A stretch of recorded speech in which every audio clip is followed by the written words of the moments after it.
Bonjour Audrey Morel. Bonjour. Vous, vous êtes avocate en droit public et vous êtes également vice-présidente de la Fédération Infranum. Et nous vous accueillons aujourd'hui, je vous remercie de nous avoir rejoints, pour évoquer un sujet important pour nous, qui est celui donc des data centers dans les territoires et dans les collectivités territoriales. Et là, vous avez un message à faire passer. Alors, je vous propose peut-être de commencer par vous présenter, nous expliquer un peu ce que vous faites régulièrement avec ces collectivités au sein d'Infranum, et puis ensuite on rentrera dans le vif du sujet. Ok, avec plaisir. Donc, enchantée. Et déjà, merci beaucoup de m'accorder ce temps. Comme vous l'avez dit, moi, je suis avocate depuis 15 ans. Ça fait 15 ans que j'accompagne les collectivités, alors traditionnellement sur leurs projets d'aménagement numérique, donc le déploiement de réseaux de fibre optique ou du réseau radio. C'est greffé petit à petit ce qu'on appelle aujourd'hui les projets de territoire durable et connecté. Avec beaucoup de projets IoT, comme on peut le voir, et de plus en plus de projets 5G privés. Et tous ces projets qui amènent des flux de data de plus en plus importants ont nécessairement amené les collectivités à se positionner sur l'hébergement de leurs données. Et donc sur des projets de data center qu'on dit de proximité, soit en portant ces projets, soit en étant facilitatrice. Et c'est effectivement sous ces deux casquettes qu'on essaie d'impulser des doctrines. Alors, à la fois en tant que conseil de collectivité, à la fois effectivement au sein d'Infranum où il y a une commission territoire durable et connecté et data center qui permettent, alors non pas d'être prescriptifs vis-à-vis des collectivités, on n'est pas légitime à ça, mais plus effectivement de pointer du doigt, j'ai envie de dire, tous les prérequis techniques, économiques, écologiques pour avoir des projets fructueux. Et du coup, on échange aussi avec des acteurs institutionnels, des fédérations, de collectivités, avec la Banque des territoires, pour essayer d'impulser les doctrines. Parce que derrière, il y a des enjeux énergétiques, des enjeux d'aménagement du territoire, et il y a encore peut-être des raccourcis, effectivement, que font les collectivités, ou même les acteurs privés, sur la notion de proximité ou sur la notion de souveraineté. Voilà. Oui, en effet, ce sont d'ailleurs des notions qui deviennent de plus en plus importantes et qui sont extrêmement sensibles. Lorsque nous sommes au contact également de collectivités territoriales, rarement on nous parle avec autant de, je dirais, à la fois d'intérêt et d'inquiétude, entre autres de ces problématiques de souveraineté. Et donc, ces problématiques, elles s'expriment aussi bien dans les choix stratégiques ou les volontés politiques, mais aussi dans les problématiques de terrain, je dirais, parce que Oui. derrière, il faut construire ces data centers, il faut les opérer. C'est pas forcément le métier non plus des collectivités. Et on voit de tout, finalement. Donc, comment ça se passe sur le terrain, de votre C'est point de vue? justement, vous pointez du doigt exactement le sujet que j'évoquais encore hier pour un client, c'est que exploiter un data center, c'est un métier à part entière, c'est différent aussi que d'exploiter un réseau fibre optique. Et donc, c'est une collectivité ou un syndicat mixte qui a la compétence numérique, qui effectivement a œuvré pour déployer un réseau de fibre optique, souvent se sent légitime, ou en tout cas se sent à même à effectivement aller sur ce terrain-là.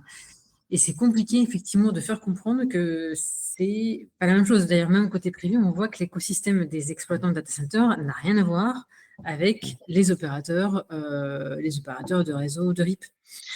Il y a des enjeux fonciers, vous l'avez dit, il y a des enjeux énergétiques, il y a des enjeux environnementaux et surtout, il y a des enjeux en matière de cybersécurité et de RGPD. Et ça, au-delà même de la compétence, il y a des enjeux du coup de responsabilité derrière qui sont énormes.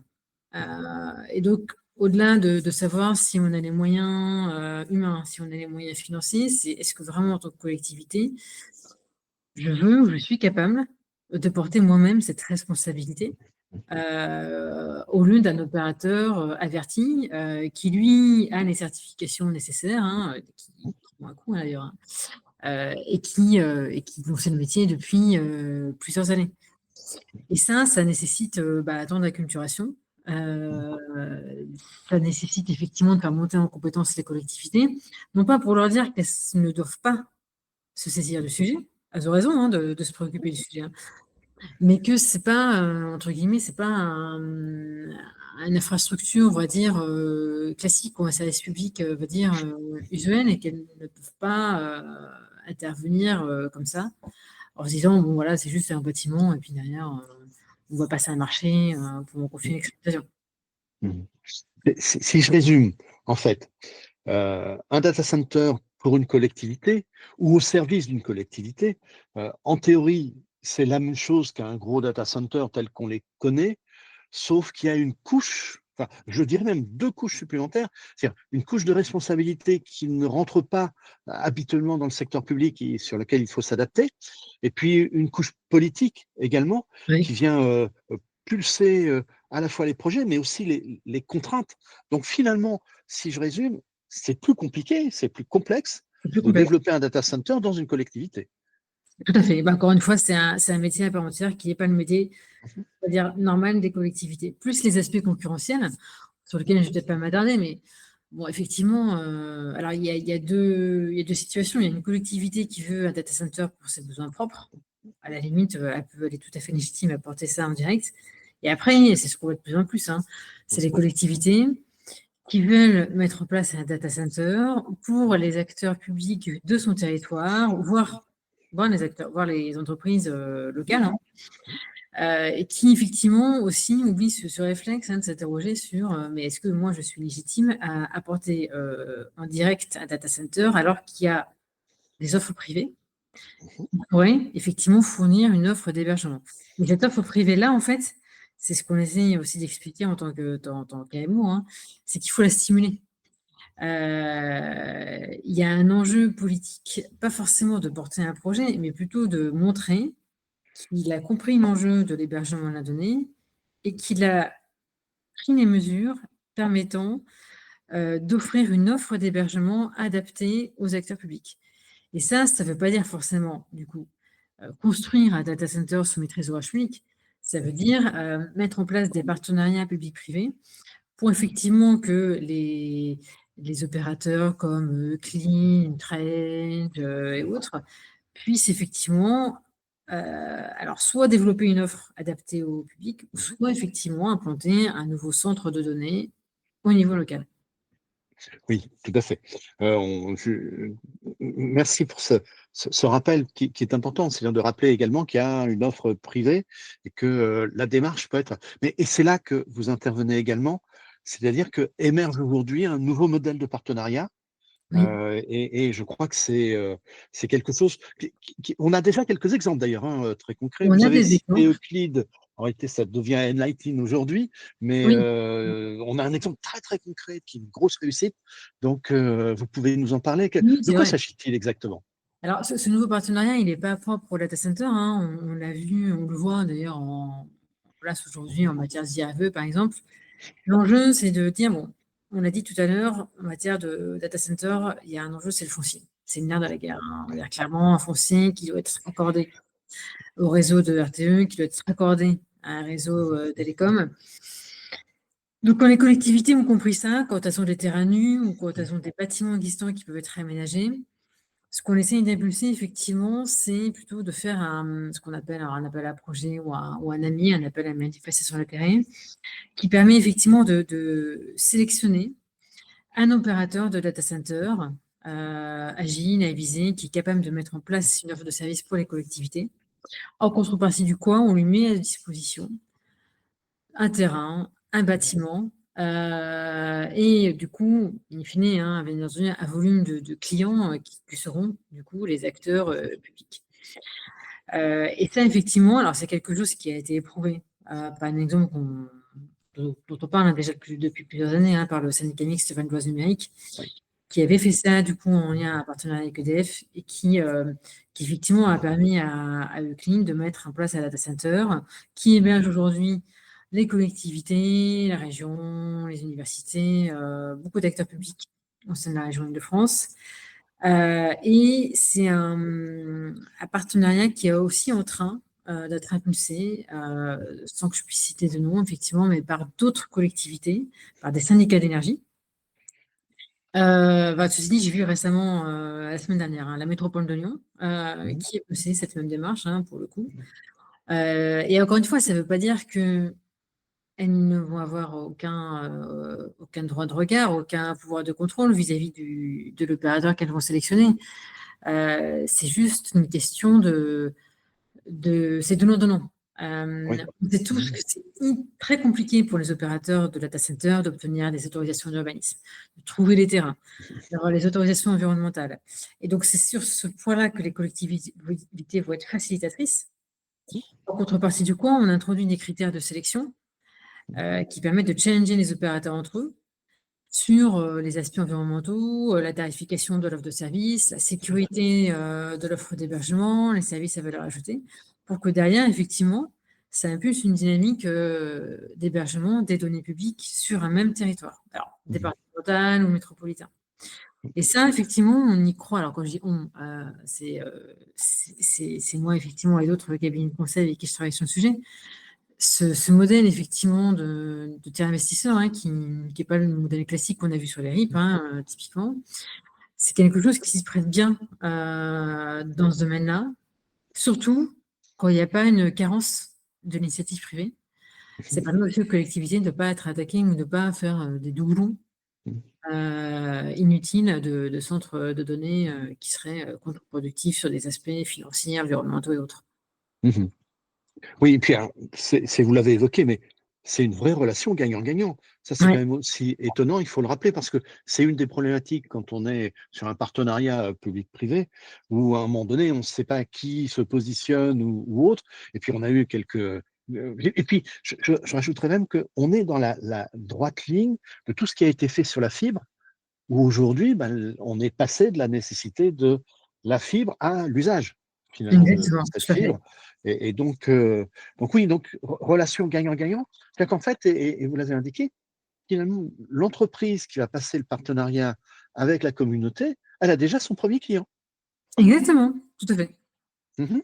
Elle a son premier client, et puis tout est fait, bien entendu, hein, pour que derrière, ce soit suffisamment attractif pour que les acteurs publics des territoires, enfin autres que la collectivité à l'initiative du projet, hein, évidemment, viennent dans son data center, voir les entreprises locales aussi. Il ne faut pas oublier que ce sujet-là, en fait, en réalité, c'est une préoccupation de beaucoup de TPE, PME, qui estiment aujourd'hui que l'offre privée, des fois, n'est pas adaptée, ou alors qu'ils ne la connaissent pas.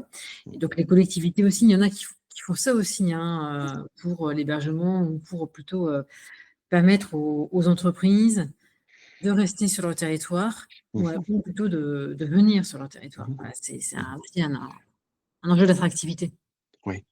Et puis, il y a un aspect qu'on évoque peu, parce qu'on sait que dans le domaine public, toutes les questions, qu'elles soient d'ailleurs politiques, environnementales, réglementaires, sont très fortes, Oui. avec des forces. Je veux dire, il y a quand même des engagements des individus au niveau des présidents de région, de départements, de collectivités et autres. Mais derrière un data center, ça a un coût.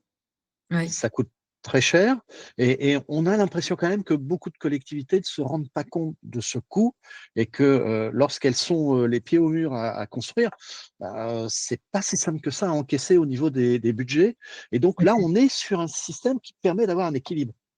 Exactement. Et comme vous dites, alors il y a des collectivités, il y en a quand même, hein, qui se sont essayées, hein, à mettre en place un projet, qui typiquement n'avaient pas du tout anticipé les coûts énergétiques, les frais d'électricité, et qui effectivement, rien que pour ça, hein, en reviennent un peu.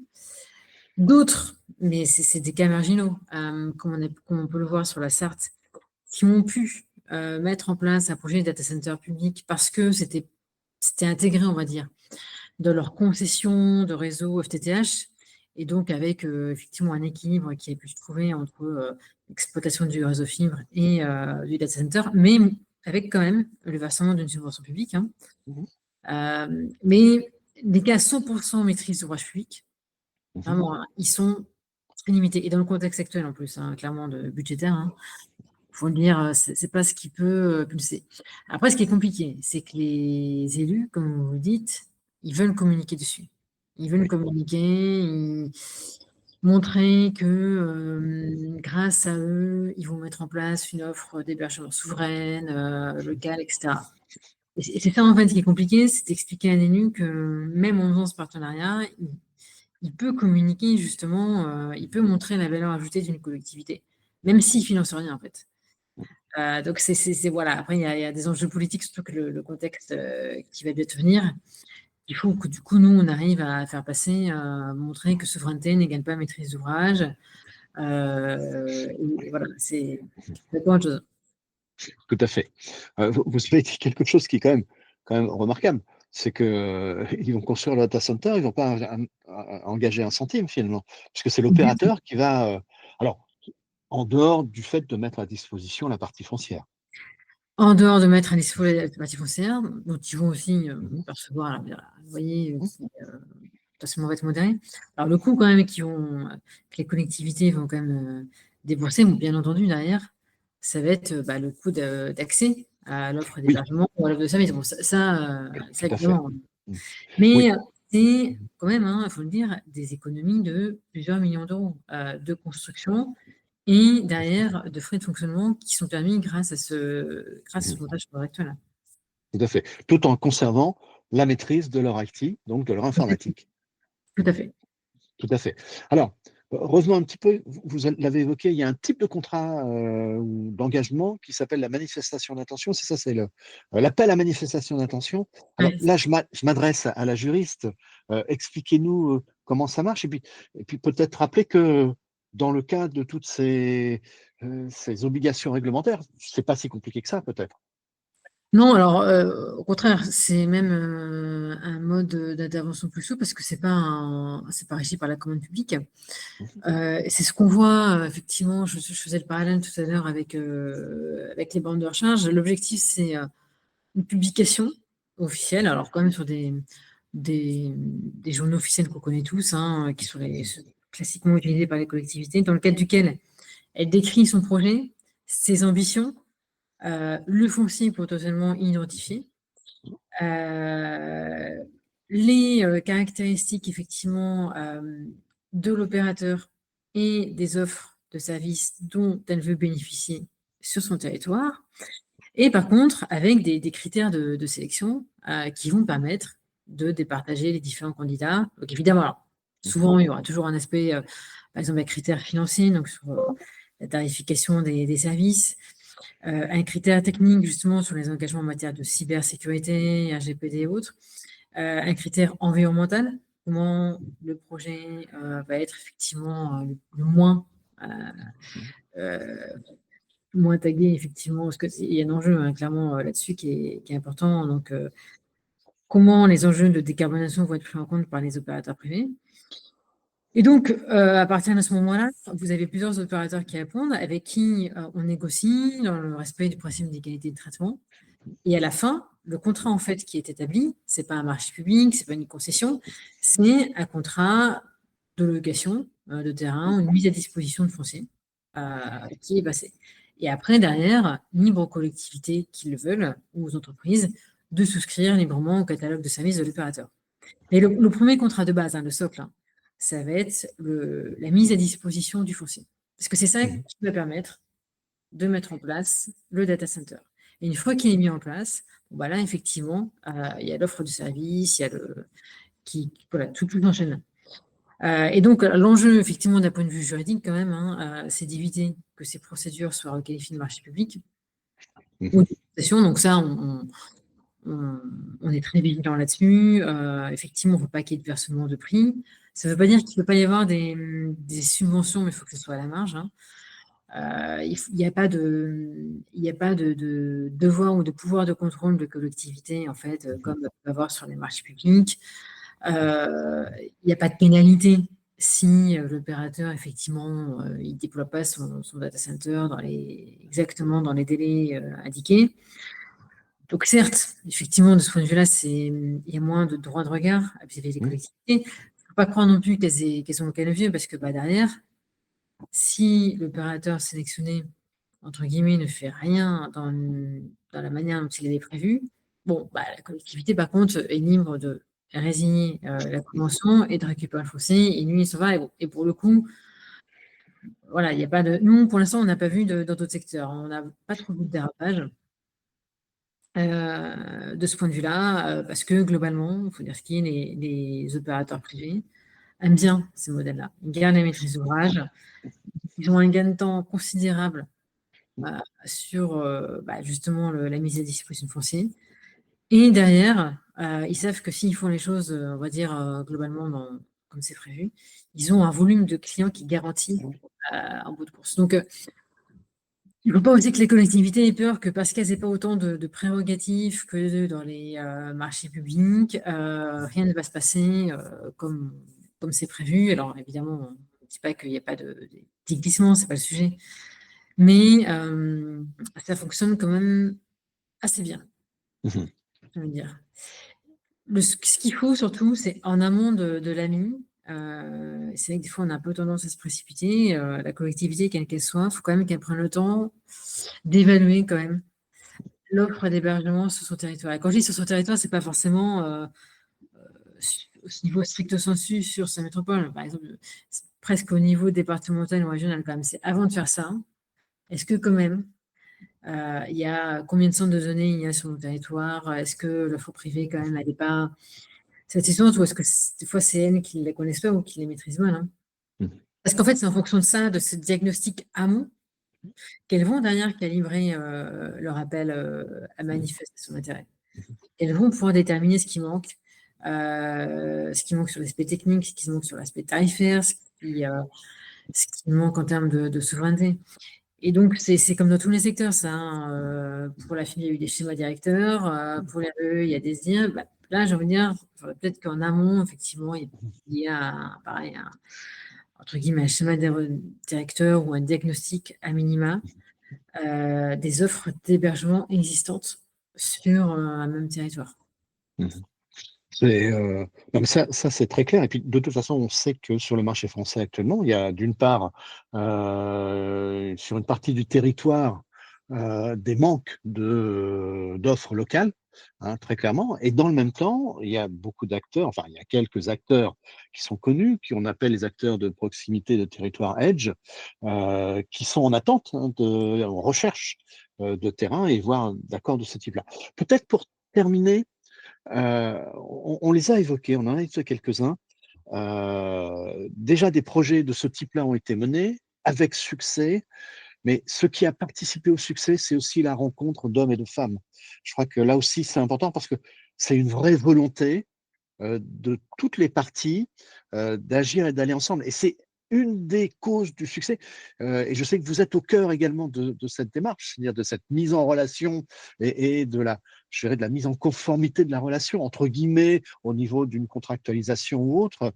Mais rappelons que l'aspect humain aussi sur ces projets est très important. Ouais, vous avez tout à fait raison parce que c'est un écosystème, encore une fois, qui est différent, hein, de celui des télécoms purs et du coup qui est encore pas assez appréhendé par les collectivités, avec des a priori en plus vis-à-vis des gros opérateurs, plus voilà, tous les sujets autour des GAFAM, effectivement, de l'actionnariat de certains opérateurs, effectivement, qui n'est pas toujours 100% français. Donc, il y a ce travail aussi d'appréhension. Il faut un peu casser les barrières, hein, clairement. Il faut prendre le temps de rencontrer les gens, de faire du sourcing, de savoir ce qui les caractérise. Mais dans le sens inverse aussi, j'ai envie de dire, parce qu'il y a beaucoup d'opérateurs aussi de data centers qui n'ont pas la culture aussi des collectivités, qui ne savent pas toujours potentiellement parler aussi aux élus et aux services. Ce qui fait que des fois, ça peut ralentir certaines discussions. C'est deux cultures, j'ai envie de dire, effectivement, qui doivent se rencontrer. Et qui sont moins, effectivement, qui ont moins un ADN historique, hein, clairement, de partenariat public-privé, quoi. Donc, effectivement, maintenant, avec tous les enjeux qu'on a sur la donnée, ça va se démocratiser, ça, j'en suis convaincue. Effectivement, il faut aussi des acteurs comme vous, avec les événements que vous faites chaque année, et puis pour justement faire un peu rencontrer et dialoguer les collectivités et le monde privé. Tout à fait. Alors, pour conclure, Audrey Morel, une dernière question. Si vous avez un conseil à donner aux gens qui nous regardent, qui nous écoutent, je m'adresserai, que ce soit aux opérateurs ou aux collectivités, quel conseil vous leur donneriez pour lancer le projet? Alors, côté connectivité, déjà le premier conseil, avant de partir sur des enjeux de communication ou des enjeux idéologiques, c'est voilà, quels sont vraiment mes besoins? Quels sont mes besoins? Qu'est-ce qui pêche aujourd'hui sur mon territoire?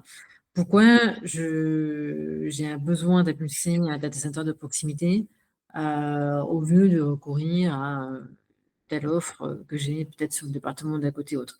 Qu'est-ce qui fait que j'ai besoin d'avoir mon centre de données de proximité?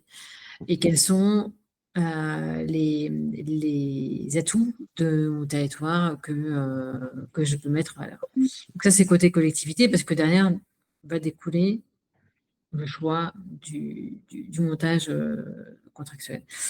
Et côté opérateur privé, je pense qu'il y a un enjeu de pédagogie clairement à faire sur effectivement la prise en compte des enjeux environnementaux et des enjeux de souveraineté.